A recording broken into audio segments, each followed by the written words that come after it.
everybody. Marva here. Today, I want to talk to you about a simple yet powerful framework called Start, Stop, Continue. This tool is also known as the traffic lights framework, where the green would stand for the start, red is stop, and amber is continue.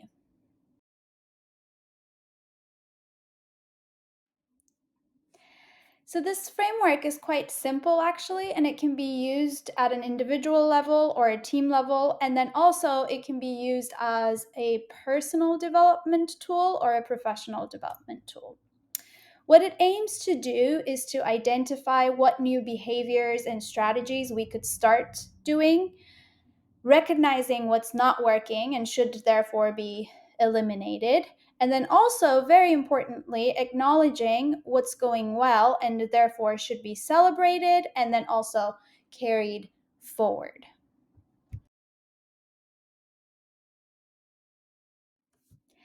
So we used to use this framework quite often actually at Google when we would go through some team goals and achievements exercises. So, for instance, a stop could be an overlap of responsibilities that might be causing confusion and inefficiency within the team. And when you say that, I would recommend that you actually go into the specifics and the details of what those responsibilities are. So you might say, this responsibility, we both have it, and it's not really clear cut who does what. This role is a little bit redundant, so maybe we should stop doing that and start doing something else or assign it to just one person. So get as specific as possible so that it's clear to everybody what you're talking about and then what you're proposing then to action. An example for a start could be something like implementing regular team brainstorming sessions. And then again, I recommend that you are specific and detailed about that. So regular, does that mean monthly regular or quarterly regular? What do you specifically mean by regular? And then so time it, make it really specific so that everybody knows what we're talking about and everybody's on the same page. In terms of a continue, you could say, let's continue the team offsites that are amazing at keeping this team spirit and cultivating the team camaraderie, for instance. And so then you recognize it, you acknowledge it, you're going to continue doing it. And again, you can put a time interval to it, and then you can celebrate it and have a little bit of a team moment as well of how things are working out.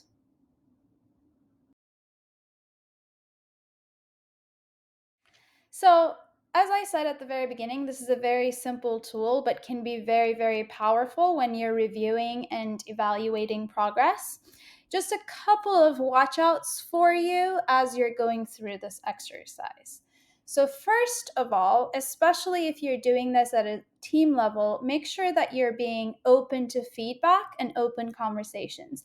Everybody doesn't have to, and most likely will not agree on everything. And then certain things that you're flagging as stops, for example, maybe things that are assigned to a specific person or things that were initially a specific person's idea.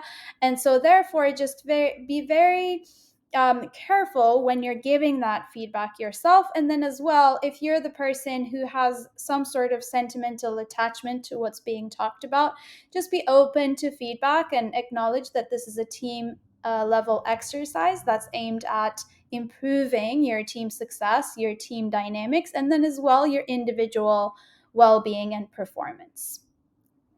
Secondly, I would say try not to do a long laundry list of things, especially for the start and stop columns. I would say even more so for the stop column, because if you're saying, well, here are all the things that suck and here are all the things that aren't really working out for me or working out for us, and therefore all of these things need to change, then it can be one perceived as criticism and complaints. It's okay to complain, it's okay to criticize, it's okay to flag, and that's kind of the point of the exercise. But if you do a long list of all the things, then it gets to a point where we're just having a rant session. Does that make sense? So I would kind of try to limit that and then also have the balance. maybe you'll have 6 stops and then, I don't know, like 7 starts. And then as well, have your continues. That's the piece, that's the box that generally doesn't get as much love because people are like, oh, yeah, that stuff's working out for me. So we don't really have to talk about it. Like, that's just a given, that's done. Let's talk about what we could do because that's exciting, and then what we should stop doing because that's really annoying me, right? So, but do make sure that you are giving love to your continues. You might even, as I said, limit to 5 items in each box. So make sure that you have a good balance between the three. The third piece is set realistic and ambitious goals for the start so that it can be achievable and everybody can get behind it. If you're saying, let's go to Mars next year, that would be a great thing to start, right? So we all agree that would be great because it would be interesting and fun, maybe, right? But that might not necessarily be realistic and achievable, though ambitious. So make sure that they're realistically ambitious so that people can get behind it, and then it's not just this like crazy brainstorming exercise where everybody got really excited, but we're not really going to do anything about it. And then lastly, make sure that this isn't just a box checking exercise. So have the actions attached to the items that you have discussed, and then try to have them be as specific as possible, even if it is at a follow up session, or even if you go offline after you meet as a team, for example, or you're an individual, you meet with your coach, or you are journaling yourself. So one sitting or one session, one meeting could be about what you want to start, stop, continue. And then the next follow up action, again, offline or in another meeting, can be about, okay, and how are we going to do these things that we have aligned on? Let's attach a timeline to them. Let's attach a responsible person for each one of them.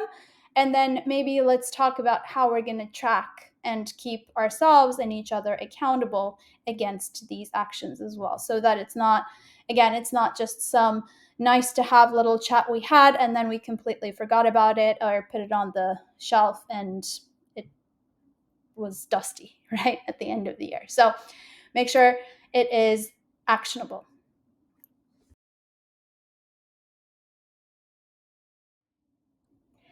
So thank you so much for watching, and please make sure to subscribe and follow me if you liked my content and would like to see more of it.